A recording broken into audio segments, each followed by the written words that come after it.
أكيد، أكيد كلنا بنحب البسبوسة، وخصوصًا لمّا تبقى طرية ومرمّلة. البسبوسة بتاعتنا دي هتبقى طرية ومرمّلة ومعمولة بالسمنة البلدي، وعاملين فيها كمان option من النُص كده عاملين لها إيه، طبقة كريمة.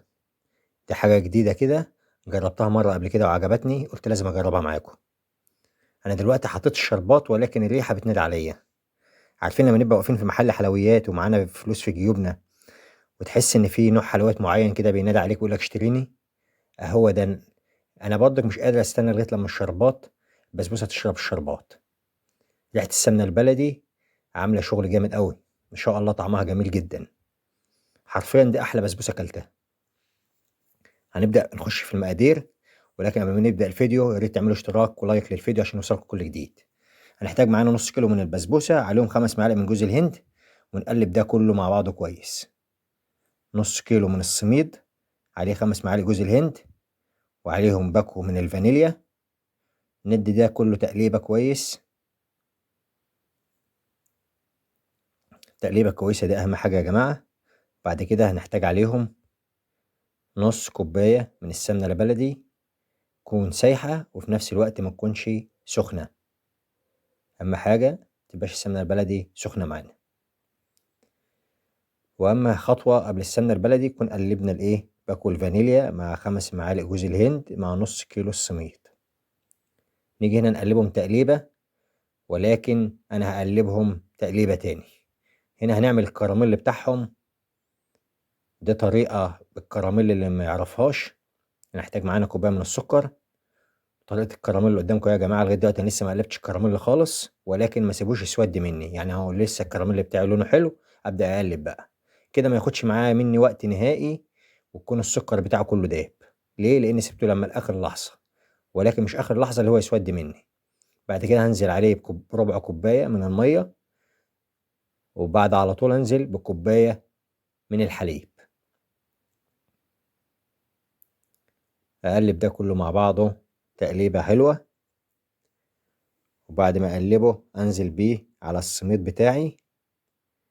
وهنا بقى أهم تقليبة، اللي هو بعد ما أحطه على السميد بتاعي أقلبه إيه تقليبة كويسة. هنا بعدين أشوف بقى الترميلة بتاعتي، وأشوف الطعم بتاعه محتاج سكره مظبوط. الكلام ده كله طبعا أنا عامله بمقادير مظبوطة، هتيجي تاكلوه أصلا هنا تاكلوه تدوقوه هتلاقيه أصلا بسبوسة بسبوسة. والله يتاكل ني من طعمه كده. أنا لما دقته طعمه يتاكل ني، مش ما يستناش لما يخش الفرن أصلا. بس أهم حاجة التقليبة الحلوة لغاية لما يوصل لدرجة إن هو كأنه رمل مبلول بلينه هنزرع فيه.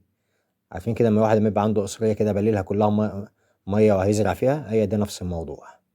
بل كويس جدا، ما نتك عليه كده نحس، ما نسويه كده نحس إن هو مرمل من على الوش. شايفين الترميلة عاملة إزاي؟ شكله عامل إزاي؟ بسبوسة بسبوسة. ولكن إحنا بقى حابين ندلعه شوية. طبعا لما دقناه سكره مظبوط خالص، والسمنة البلدي عاملة فيه شغل جامد قوي. هندلعه شوية فهنعمل له كريمة. الكريمة بتاعته هتحتاج معانا كوباية من الحليب، هتحتاج معانا كوباية من الحليب، معلقة واحدة من السكر كبيرة، ونحط عليهم معلقتين من السميد.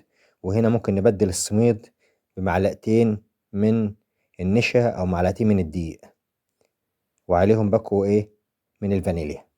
ولكن أنا ما حبيتش أحط نشا عشان ما تبقاش مهلبية، ما حبيتش أحط دقيق. لقيت إن يعني السميد هيديها طعم أحسن، بما إننا بنعمل إيه بسبوسة. أقلب ده كله مع بعضه كويس. الخطوة دي يا جماعة في ناس ما بتظبطش معاها خالص مرحلة السميد دي، ولكن بيبقى المشكلة عندهم يا إما في التقليب بيستعجلوا على الوصفة ويطلعوها، يا إما حاجة تانية. المشكلة التانية تبقى إيه، نوع السميد مش حلو. هنا قلبته والتقليب بتاعه طلع تقيل خالص أهو، رغم إن هو لسه على النار وسخن. أكيد لما يبرد هوريهولكوا وأنا بشتغل فيه في البسبوسة. هنا هطفي النار بتاعتي وهحضر معايا معلقة من الزبدة صغيرة، وهقلب ده كله مع بعضه لغاية لما سيح الزبدة. الكلام ده بعد ما إيه، ما أطفي النار على السميد بتاعي أو الكريمة بتاعتي. هبدأ أدهن الطاجن بتاعي من الجنب ومن تحت من الأرض، من الأرضية بتاعته ومن الجناب. أدهنه دهنة زبدة كده أو سمنة، وأبدأ أحط طبقة من البسبوسة. وبعد طبقة البسبوسة هحط طبقة الكريمة اللي أنا عملتها، وبعد كده هحط طبقة البسبوسة التانية. وأهم حاجة نتك عليها كده بحيث تاخد مكانها الطبيعي وتتظبط معايا. ويا ريت لو نعمل لها حرف من الجناب يكون افضل عشان تبقى الكريمة ايه محصورة جوه البسبوسة، تبقى بعيدة عن الطاجن بتاعي. طبعا الكريمة بتاعتي لسه سخنة، ولكن شايفين البخار بيطلع منها، ولكن شايفين تقيلة ازاي. عشان لو في حد مظبوطش معاه موضوع السميد، لا السميد بيتقل خالص زيه زي النشا، ولكن اهم حاجة الخطوة بتاعتنا تطلع مظبوطة. وهنا هنحط طبقة البسبوسة التانية. طبعا الكمية كلها هنحطها لان الطاجن ده طاجن كبير. بعد كده هتخش معانا الفرن بعد ما نسويها وندلعها بشوية مكسرات. هتدخل معانا الفرن هتحتاج لنا حوالي 5 دقايق ل7 دقايق. اهم حاجة الفرن يكون مسخنينه مسبقا، يعني 10 دقايق قبل ما نبدأ ندخل الوصفة بتاعتنا اللي هي البسبوسة. هتطلع معاكم بسبوسة عمركم ما أكلتوها في حياتكم، فعلا عمركم ما أكلتوها في حياتكم. ليه؟ لأن مش أي محل حلويات هيشتغل بالسمنة البلدي. الموضوع لو هنقول مثلا ده الموضوع مكلف، ده أنا أشتريها أرخص، أيوة ماشي أنت هتشتريها أرخص فعلا، ولكن أنت مش هتاكل البسبوسة اللي أنا عملتها. يعني البسبوسة اللي أنا عملتها ده بأمانة أنا أول مرة آكل بسبوسة بالطعامة دي. مين النهاردة اللي هيشتري لك سمنة بلدي عشان يحط لك في البسبوسة مية وسكر وهيعمل لك بسبوسة؟ فهنا هندلعها بشوية المكسرات بتاعنا، ولكن مكسرات مش لازم حاجة معينة، أي حاجة. ولو مفيش مكسرات برضك زي الفل.